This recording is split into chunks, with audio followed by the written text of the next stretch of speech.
Nii, räägime täna rabadest. Ja ma tean, mida te mõtlete.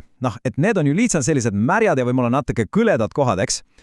Aga mis siis, kui ma ütlen teile, et tegelikult on need justkui looduse enda ajakapslid? Täiesti uskumatuid saladusi. Lähme ja vaatame koos, mis teeb need rabad nii eriliseks. Okei, kujutage endale nüüd ette sellist olukorda. Te olete kuskil rabas, matkate ja siis leiate laiba. Ja see näeb välja nagu see oleks sinna alles hiljuti sattunud, nagu kuriteo ohver. Aga mis siis, kui ma ütlen, et see kõik on palju veidram?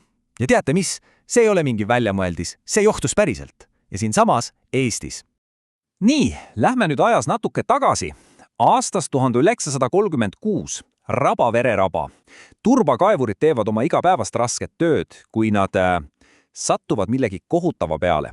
Inimkeha. Ja nende esimene mõte? See on ju täiesti loogiline. Keegi on tapetud, sest see laip näeb välja üllatavalt värske. Aga siis, kui asja hakati lähemalt uurima, selgus midagi täiesti uskumatut. See mees, ta polnud surnud eile ega üleeile. Ta oli seal turba all lamanud 100 aastaid, pärit 17. või 18. sajandist. Ja see avastus tõstas kohe ühe väga suure küsimuse. Kuidas on see üldse võimalik? Ja vastus sellele küsimusele peitub tegelikult raba enda keemias. See on nagu mingi salajane valem, mis põhimõtteliselt peatab aja. Ja nüüd muugime selle valemi koos lahti. Et sellest aru saada, peame kõigepealt võrdlema raba ja tavalist mulda. Mõelge korraks oma aiamullale.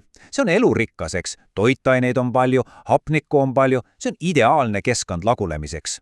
Aga rabaturvas, see on täielik vastand. Toitaineid, peaaegu pole, hapnikku, samuti mitte ja mis kõige olulisem, see on äärmiselt happeline. Nii et siin ongi need 3 võtmekomponenti. Vähe toitaineid, vähe hapnikku ja kõrge happelisus. Need 2 esimest, toitainete ja hapniku puudus, tähendavad, et enamikule lagundajatel pole seal lihtsalt midagi teha. Neil pole eluks tingimusi. Aga see 3, see happelisus, see on asja juures kõige tähtsam. Ja siin me jõuamegi asja tuumani. See on just see happeline keskkond, mille loovad peamised turbasamblad, mis on nii-öelda supersäilitaja. Miks? Sest bakteerid ja igasugused mikroobid, mis kõike lagundavad, nad lihtsalt ei ela seal üle. Mõelge sellest nagu looduse enda marineerimisprotsessist. Kui pole lagundajaid, siis lagunemist ka ei toimu. Nii lihtne see ongi. Ja siit tuleb üks päris huvitav fakt või paradoks. Rabavesi on tegelikult nii puhas, et seda võiks juua, just sellepärast, et seal pole bakteereid. Aga see ei kustuta teie janu, üldsegi mitte, sest selles vees pole absoluutselt mineraale, mida meie kehad vajavad, et vett omastada. Nii et te võite seda juua, aga see lihtsalt voolab teist läbi ja tegelikult isegi kurnab keha. Okei, nüüd me teame, mis see raba keemia on, aga kus see kõik tuleb? Kuidas selline eriline keskkond üldse tekib? See pole mingi kiire protsess, ma võin öelda, see võtab aega 1000 aastaid. Vaadake seda numbrit. Vähem kui millimeeter aastas, see on turbakihi keskmine kasvukiirus. Mõelge korraks, kui aeglane see on. See on aeglasem, kui su küüned kasvavad. See näitabki, et raba loomine on tõesti aastatuhandete pikkune töö. Paneme selle ajaskaala nüüd perspektiivi. Kõik saab alguse ühest väga lihtsast asjast. Maa on märk ja vesi ei voola ära. Aastasadu. Ja siis 100 aastaga hakkab sinna kogunema taimne materjal, mis ei lagune ära. Ja umbes 400 aasta pärast on meil olemas juba mingi 30 sentimeetrine turbakiht. See on hetk, kus me saame rääkida juba päris soost. Ja sealt edasi läheb veel 1000 aastaid, kuni raba kasvab ja areneb. Ja kuidas see kõik algab? Laias laastus on 2 peamist teed, kuidas raba tekkima hakkab. Esimene, sul on lihtsalt mingi madal ja lame maa, kus vesi ei pääse ära. See soostub. Ja teine variant, järve kinni kasvamine. Ehk siis järv täitub aeglaselt muda ja taimedega, kuni sellest saabki soo. Lõpptulemus on mõlemal juhul sama. Ideaalne paik turbatekkeks. Ja eriti põnev asi, mis just järvede kinni kasvamisel tekib, on niinimetatud õõtsik. See on põhimõtteliselt taimedest vaip, mis hõljub vee või vedela muda peal. Ja see võib olla päris petlik. Pealtnäha tundub nagu kindel maa, aga astud peale ja see õõtsub su jälge all.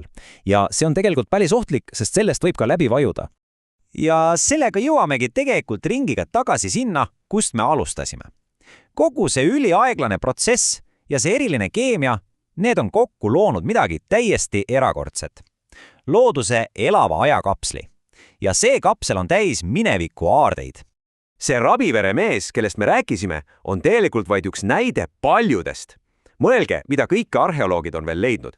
1000 aasta vanune võikirn ja või oli ikka veel sees, või 1000 aastate vanused leivakoorikud. See on ju uskumatu. Need ei ole lihtsalt vanad asjad. Need on justkui hetked ajast, mis on kinni püütud. See on otsene side inimestega, kes elasid meid sadu või isegi 1000 aastaid varem. Ehk siis, mida me siit kaasa võtame? Raba ei ole kohe kindlasti lihtsalt üks märk maalap, see on elav arhiiv.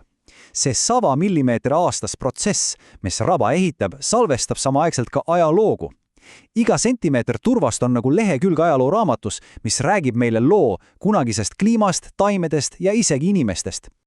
Ja see kõik paneb ju mõtlema, eks, kui 300 aastat vana inimene võib välja näha nagu eile surnud ja 1000 aasta vanune või on ikka alles, siis mida kõike veel seal sügaval turba all peidus on? Millised saladused ootavad alles avastamist? Milliseid lugusid on rabadel meile veel jutustada?